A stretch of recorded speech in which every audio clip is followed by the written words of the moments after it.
as indicated in the order of service.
Good morning.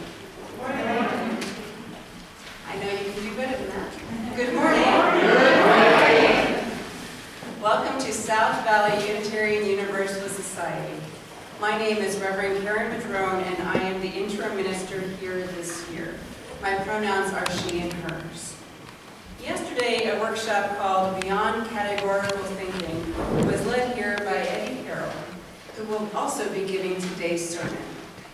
Eddy Carroll is a self-proclaimed UU evangelist, always willing to share our good news with others.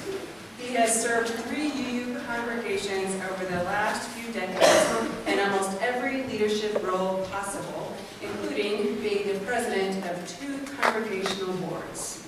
He has also been on committees, both for the Unitarian Universalist Association and for the Mountain Desert District. He graduated from the Russell Lockwood Leadership School in 1999 and was on its staff in 2000. Leading Beyond Categorical Thinking workshops are hands down a joy for him. He is presently a member of the First Unitarian Society in Denver, Colorado, where he is on the Religious Exploration Committee, chairs the Green Sanctuary Committee, administers the church's Facebook page, and is known as the church lady. He is an intake specialist at the St. Francis Center, a day shelter serving the homeless community in Denver. He lives in Denver with his husband Glenn. While they have been together for over 32 years, they are finally able to legally marry in Colorado in December of 2014. We are so glad. Carroll is here today, and we look forward to hearing his sermon. Please give Eddy a warm welcome.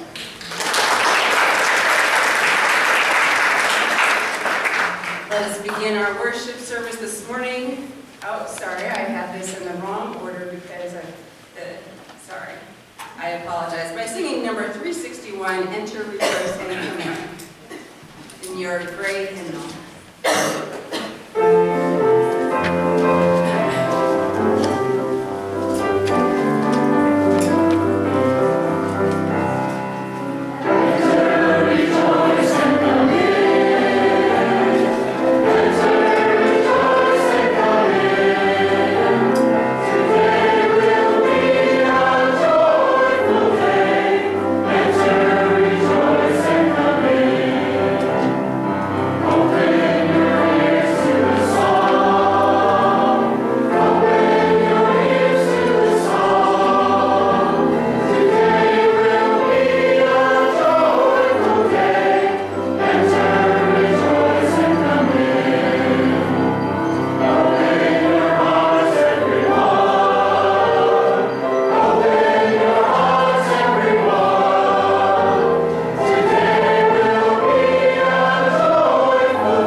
Unitarian Universalist society.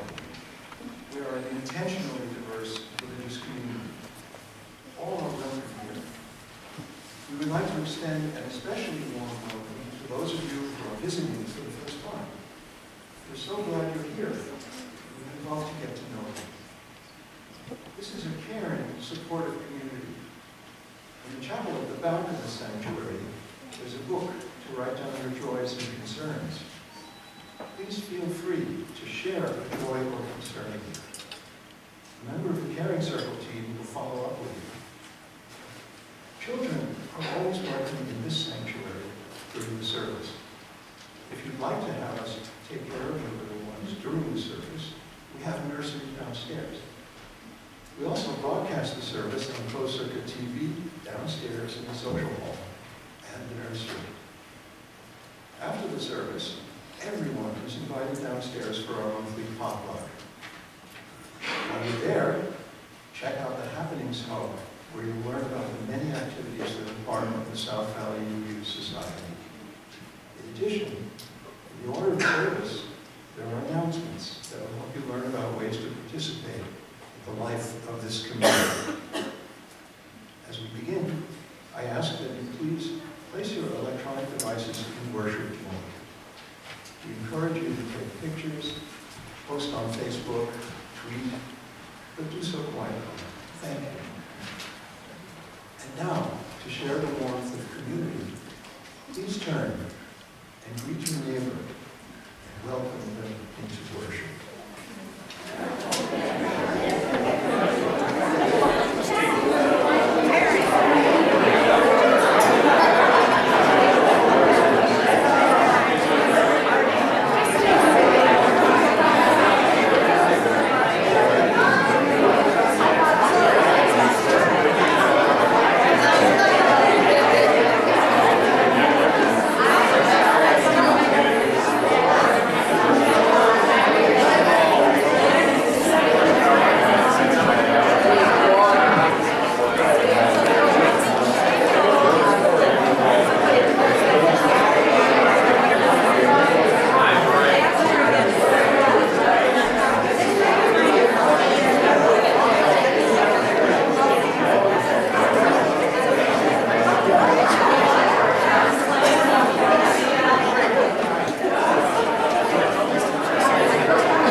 was a really good hugger. All the women, loved him because he just had these kind of bear-like eyes.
So later on, I'll talk to everyone in the room here, when you guys are downstairs, about what it feels like to have people think things about you because of something very limited about you, like your gender, or who you fall in love with, or whether you have a disability or not. So this story is perfect for that theme, so that's why I chose it for you guys, all right? And it's called The Day the Crayons Quit.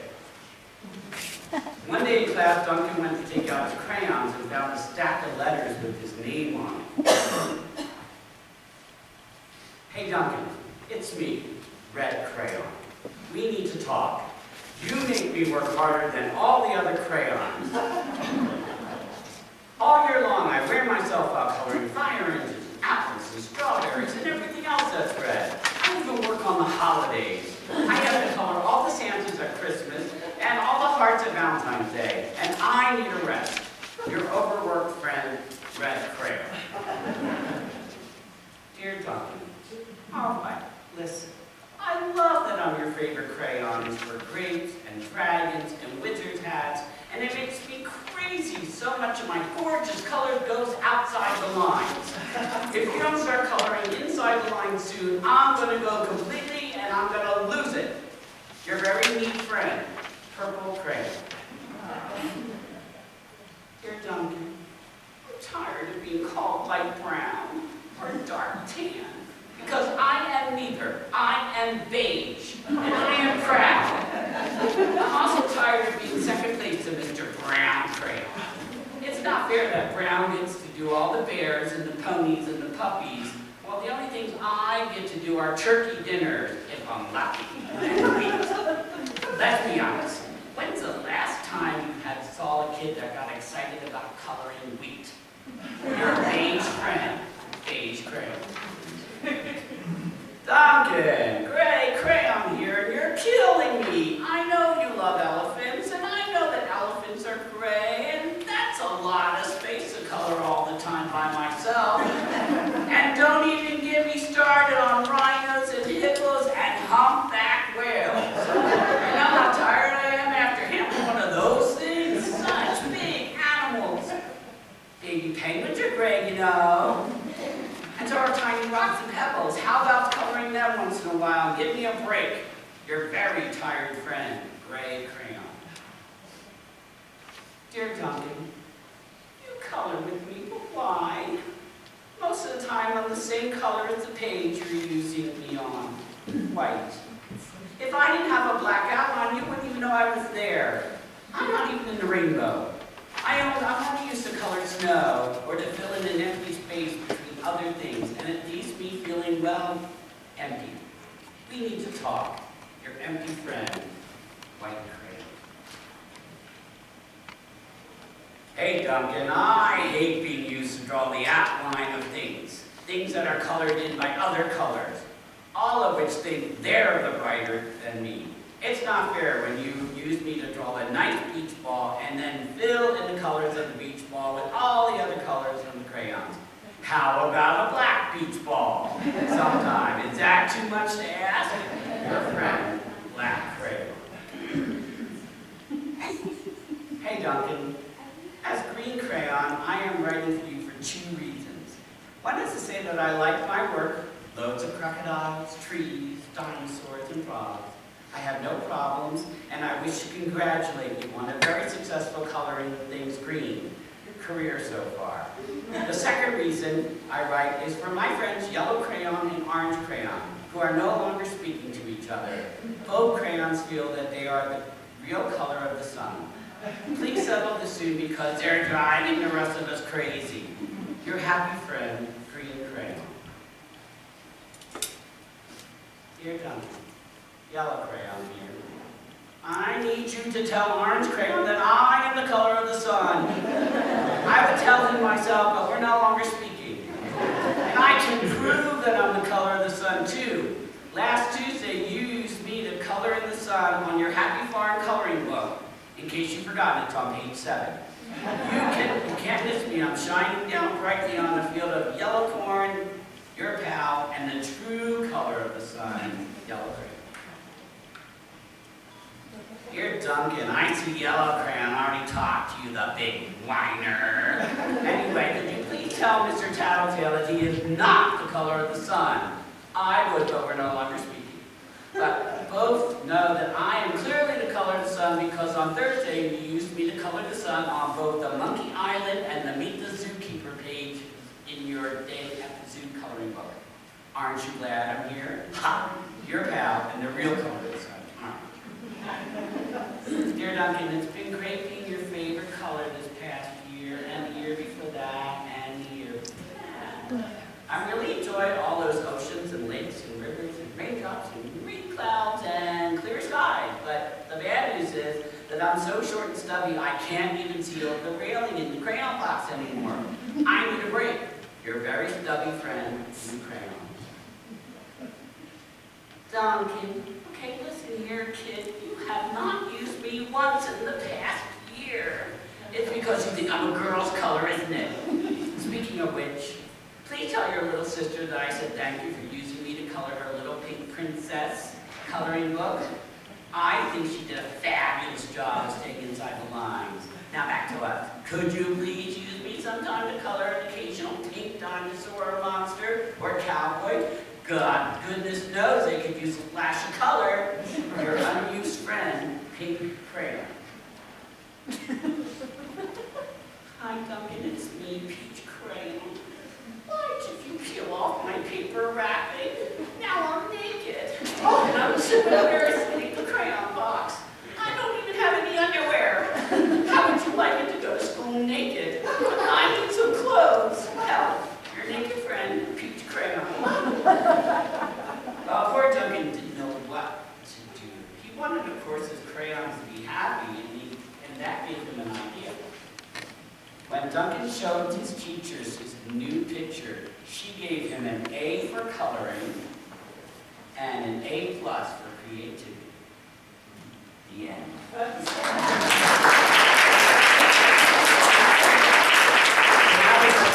we're going to see you on your way as you go downstairs.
Spirit of love, divine mystery, on this snowy, rainy day, we are gathered once again, sharing in the love and support of this faith community. We are a bunch of loving, diverse people coming here with many joys and concerns on our hearts, both spoken and unspoken, shared and kept in our hearts. There are people in this congregation who, within the last month, have experienced both planned and unplanned surgeries. There are people who have experienced family trauma and have ongoing concerns with their loved ones who are near death. Each of us have concerns in our hearts and worries about the future.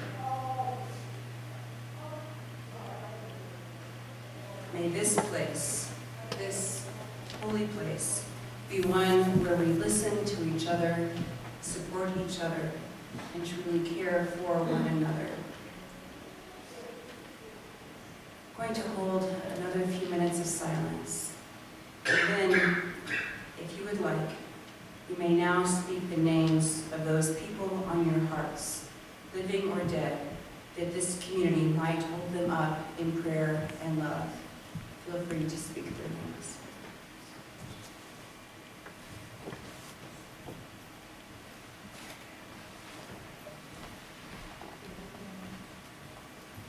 That's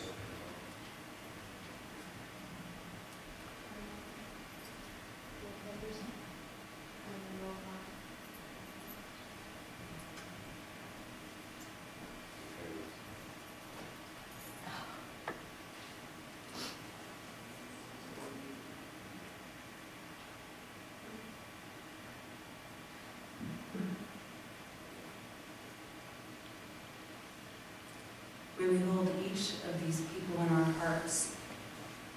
Spirit, help us find the courage to reach out when we know others are in need.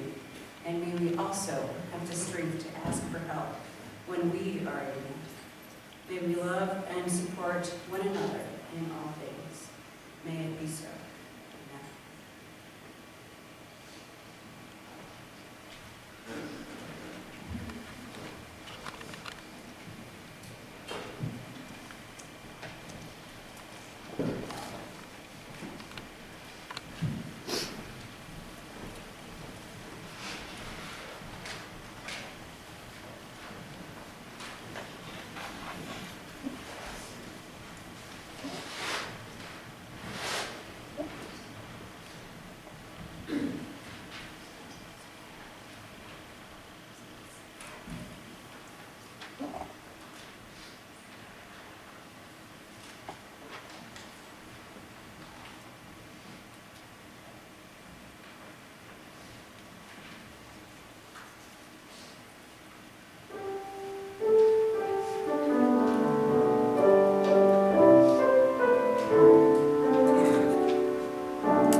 couple weeks, it'll be 20 years since I first came here and was greeted by Antoinette Brownon and came in to hear Stephen Everson give his first sermon as an intern minister here.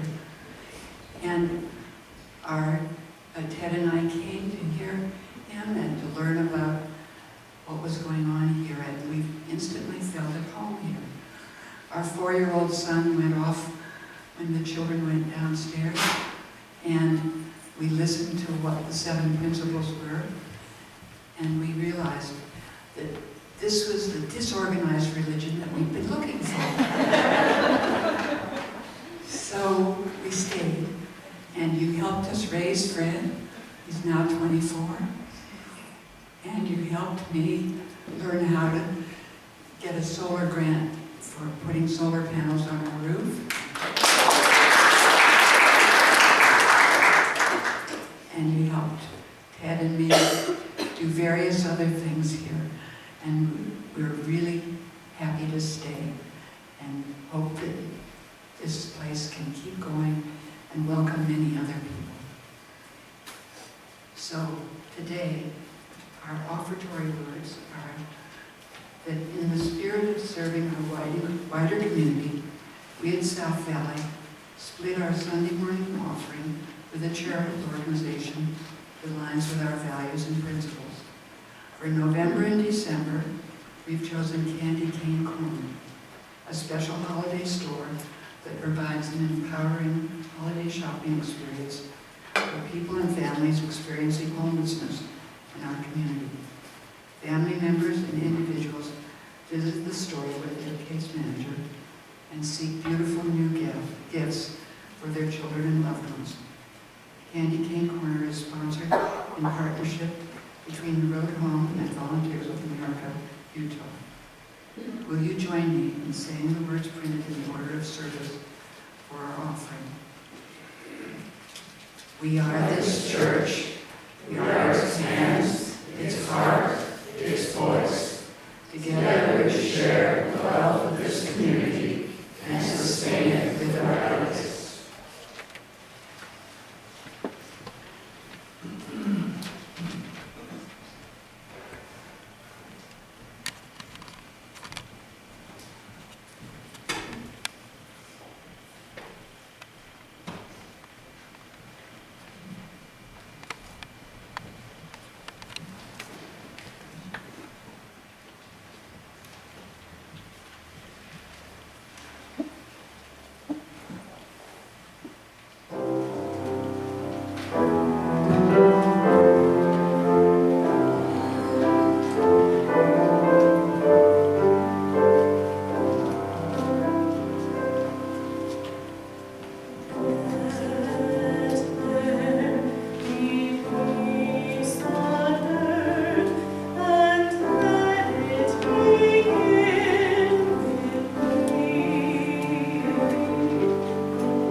Cinnamon.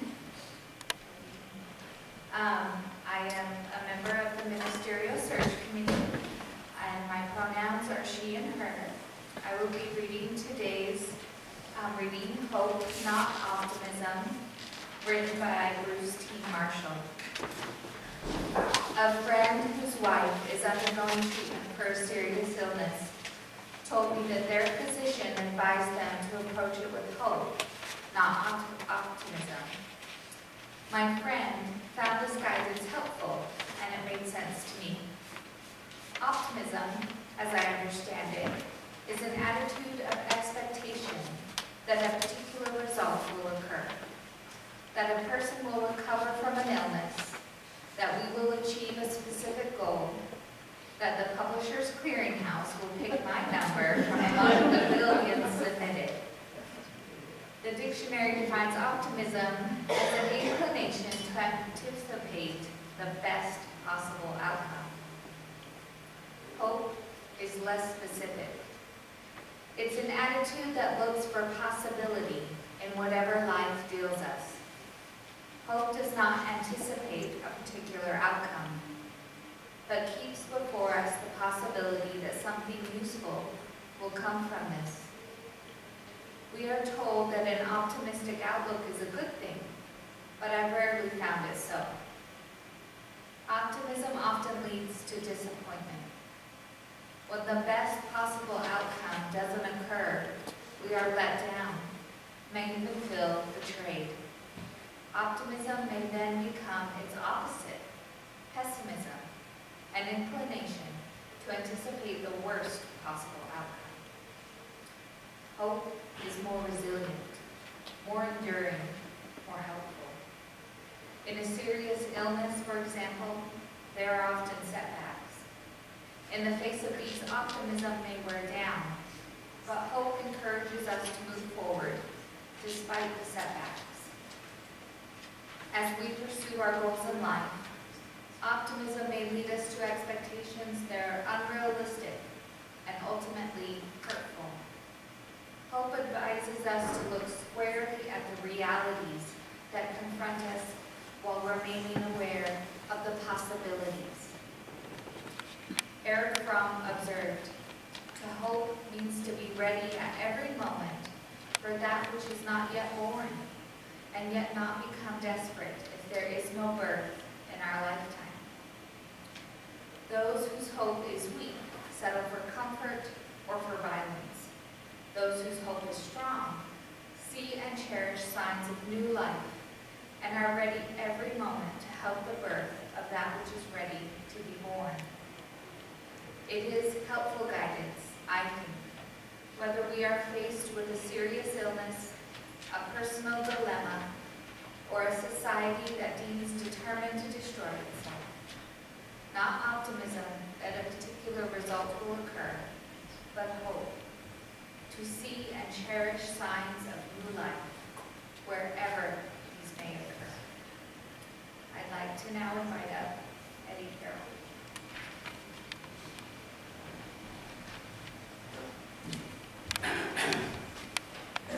Good morning. Good morning.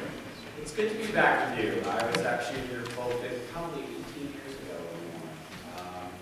So it's about time to come back. And I've had a really wonderful time here in Salt Lake.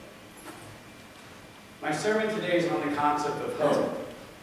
Hope is an alternative to optimism. Hope as a balance against pessimism and despair. Hope was an extremely important part of what our Universalist ancestors were all about. They were a religious community directly opposed to the Calvinist views of their contemporaries. Calvinists were not known for their hopeful message. Your fate was sealed. Only if you were saved and were destined to spend eternity in heaven. The Universalists claimed, on the other hand, that all souls were destined to spend eternity in heaven. The name Universalism was derived by the belief in the universal salvation of all souls. Oh, if you were truly evil, you might be punished for some way, but not for eternity.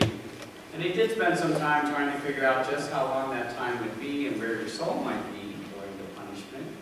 But mostly they expressed a faith based on hope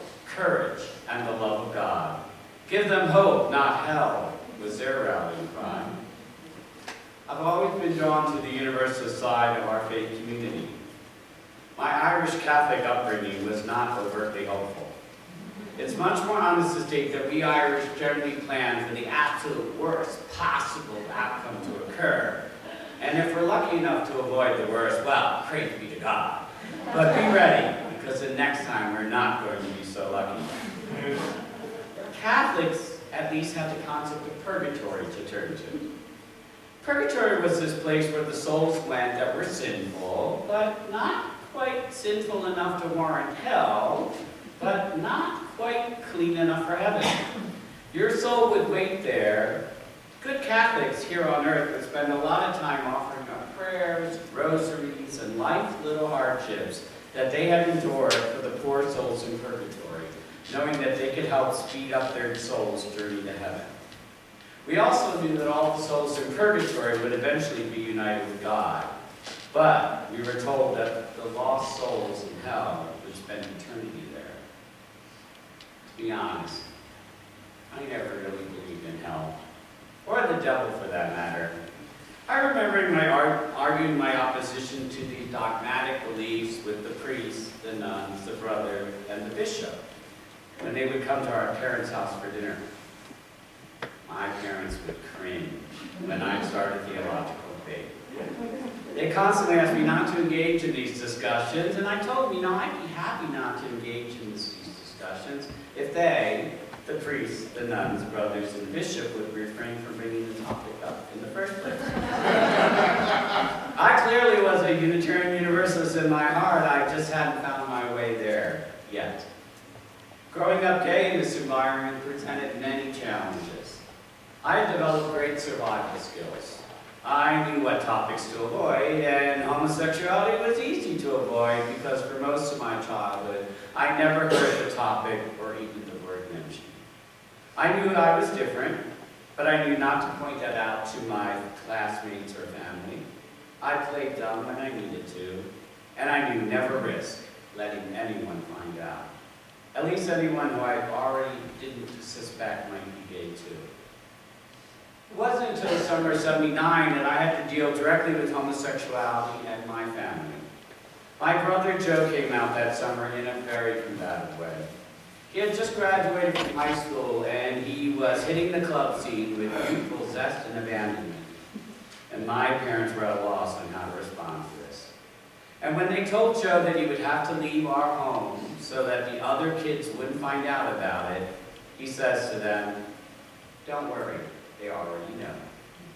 Well, they stormed into the living room, turned off the TV, and started ranting and raving to us about how we could not have told them about Joe, and did we think homosexuality was an acceptable lifestyle. I weathered the storm as best as I could. I never stopped being Joe's advocates to my parents. I reminded them that he was still their son, and that they had to love him no matter what. I don't think they heard me, but I always hoped that eventually some of it would sink in. Joe had very little to do with the family after that summer.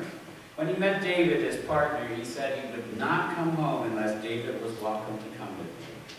And my parents said that David was not welcome, so Joe never came home again to visit, and very rarely called. College. It was a wonderful time full of growth and celebrations, but it was difficult also. I was outed viciously in my senior year. I had my property damaged and my life threatened. I would go to the showers in the dorm and come out to find my toiletry case had been tossed around the bathroom and smashed. I would come back to my room and I would see hateful notes written on the message board. This is before the internet and before cell phones, so that's how we communicated back in college in those days. I would enter the room and I would see photos that I hung up on the wall torn apart. And it was clear that my roommate was the ringleader of all this. Later, I found out that he was having a gay affair with a friend of mine. This seems to be an all too familiar occurrence. My family was not able to be there for me because they did not know, or at least we did not talk about my sexual orientation. Many of my friends were supporting me for the wrong reason.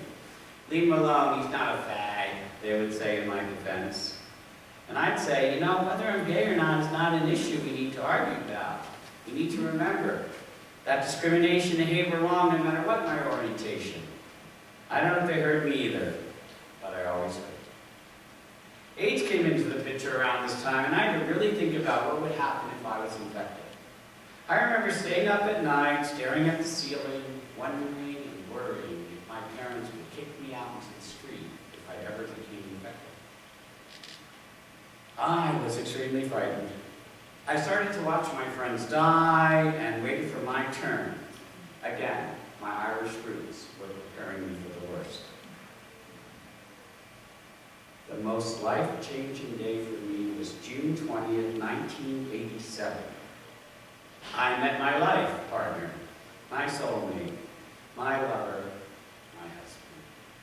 I used to not know what term to use, but now, of course, we're legally married, so husband works just fine. Here was a person I knew I would spend the rest of my life with. The only problem was he was from Colorado, and a theater major to boot. He did not fit any of the criteria that I had in my mind for what makes good husband material. But I was in love, and I moved to Greeley, Colorado to be with him while he finished his last year of university studies.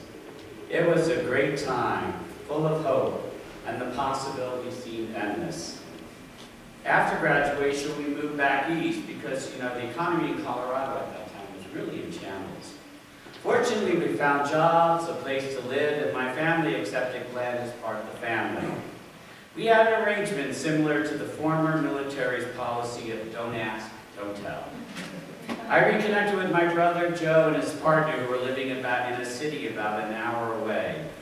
One weekend while they were visiting us, I noticed how tired David seemed to be and how much sleep he needed. I knew it was AIDS.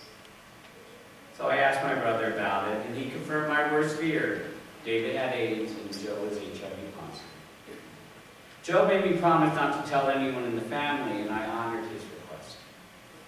Eventually, David died, and Joe told my family about his status, and I became the official family liaison throughout Joe and his illness. I won't burden you with the details of Joe's decline in health. I'll just say that Glenn and I ended up taking a very parental role, both emotionally and financially towards him. Around this time, I found my way to the local UU congregation, the First Universalist Church of Syracuse, now called the First Unitarian Universalist Society of Syracuse. I had no idea how much I had missed that type of community that one finds in a faith community. As a humanist, I needed a creedless church. But as a person, I needed the loving embrace of the UU community, and I was home. I started studying the history of our movement, and that emphasis on hope that the Universalists expressed spoke to my heart. We eventually decided we were ready to move back to Colorado. My brother had been at death's door and back again so many times that we didn't know when he would die. We had put it off as long as we could, but we had to get on with life. Joe was in a facility that was taking care of him. I told my family I would no longer be able to be their connection with Joe. I let my parents know in no uncertain terms that he would die very soon and without family if they did not visit him. I pulled out all the Catholic guilt I could. Their side. Joe would not see me when I went to say goodbye to him. I guess he felt that I was abandoning him. I wasn't doing so in my heart, but I could understand why he was having that emotional response to my departure. I never saw him again, and since he refused all my phone calls, I never got to speak to him either. But the good news is that several weeks before his death, my parents would go see him and spend every day in the hospital with him before he died. I had only been a member of the First Universalist Church of Denver, Colorado, for a few months before his death. But the love and the care that was given to me, both by my new congregation and my former congregation, was amazing. February 15, 1996 is another day that's etched in my brain for the rest of my life. I was unexpectedly diagnosed with AIDS. You see, Glenn had been tested because of a dental mishap, and his results had come back negative. So I had to be okay too. At least that was what we told each other. When my doctor walked into the room with my results, he didn't have to say a word. I was dying.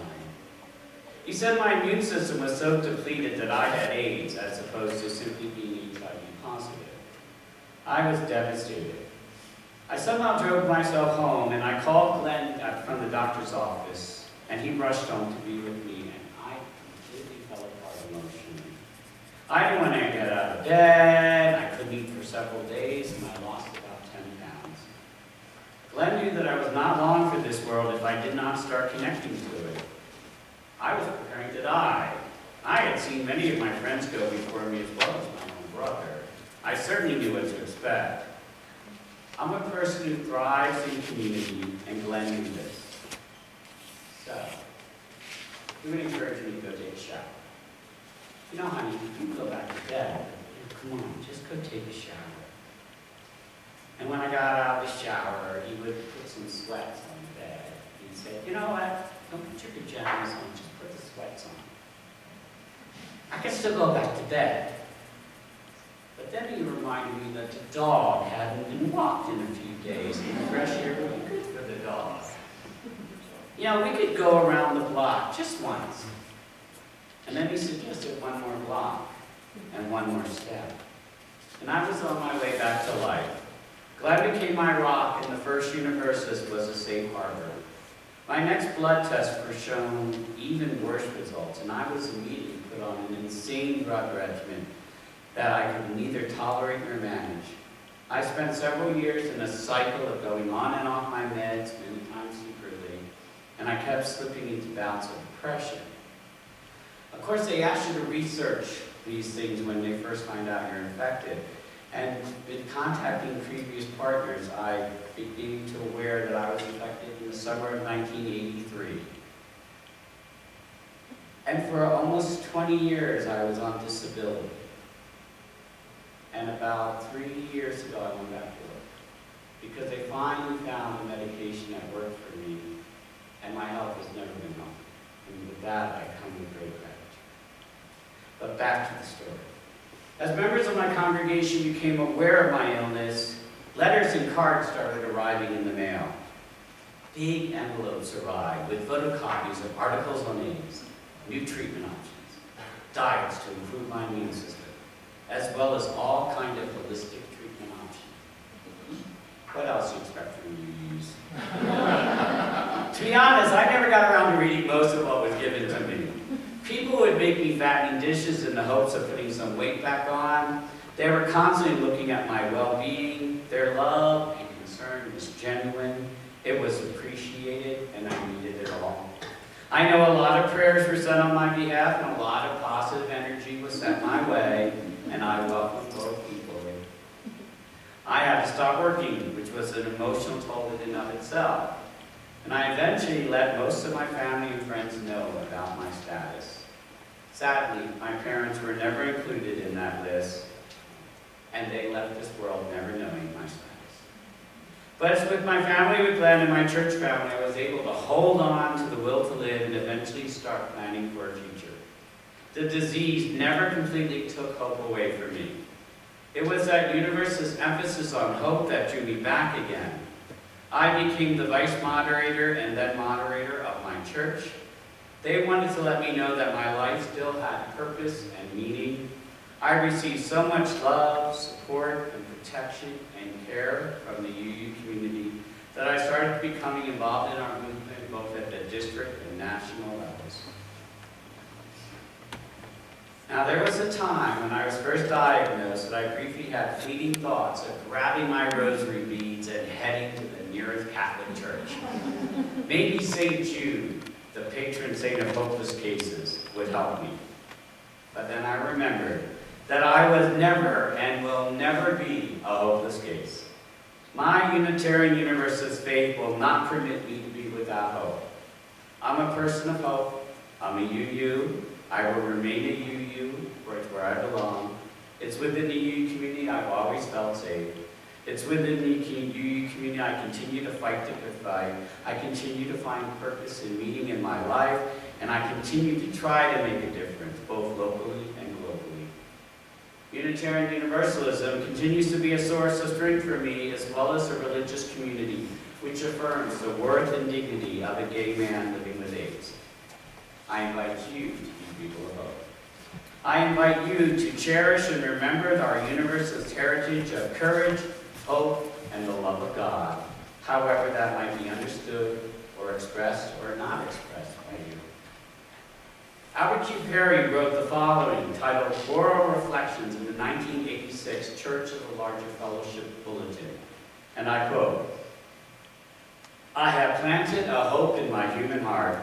All that I can touch and see and say reminds me of my mortal limitations and cosmic insignificance.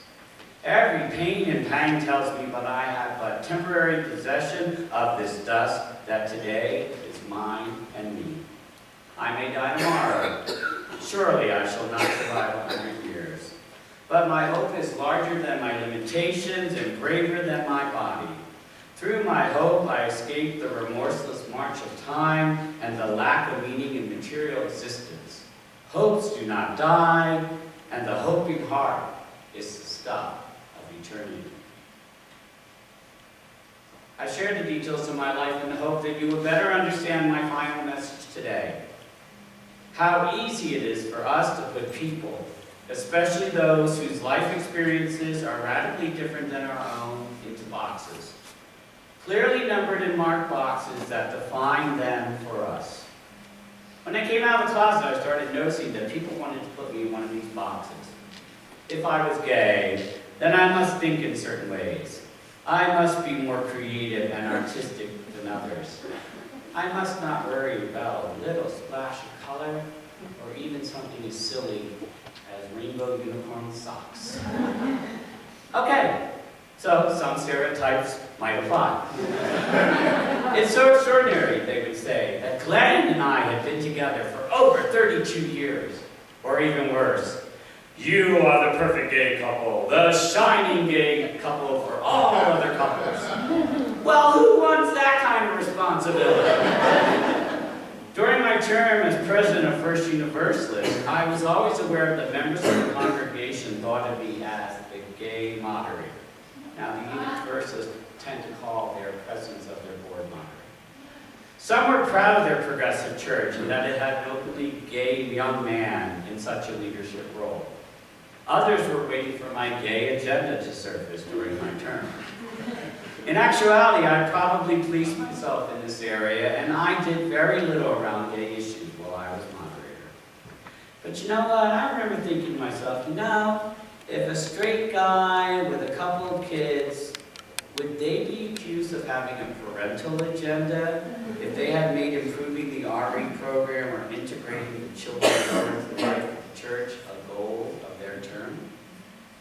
Clearly, someone created a box for me, and I stepped right in. It's my challenge for you not to create a box for your new minister if they happen to be of a different category than you have been used to. If they turn out to be LGBTQ, a person of color, or a person with a visible or non-visible disability.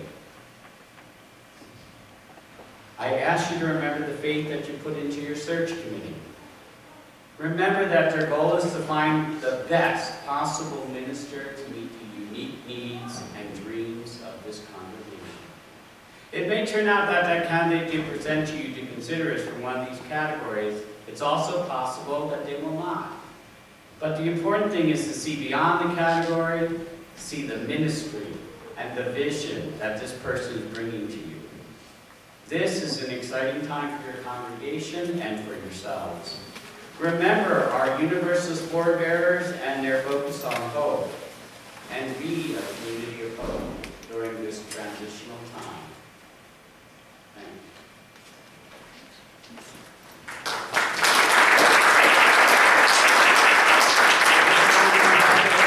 Willing and able to stand as we sing our closing hymn, which is "We'll Build the Land," which I believe is 121 in the great hymn.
and Rick Clark Rowe.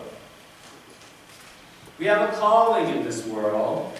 We are called to honor diversity, to respect differences with dignity, and to challenge those who would forbid it. We are people of a wide path. Let us be wide in affection and go our way in peace.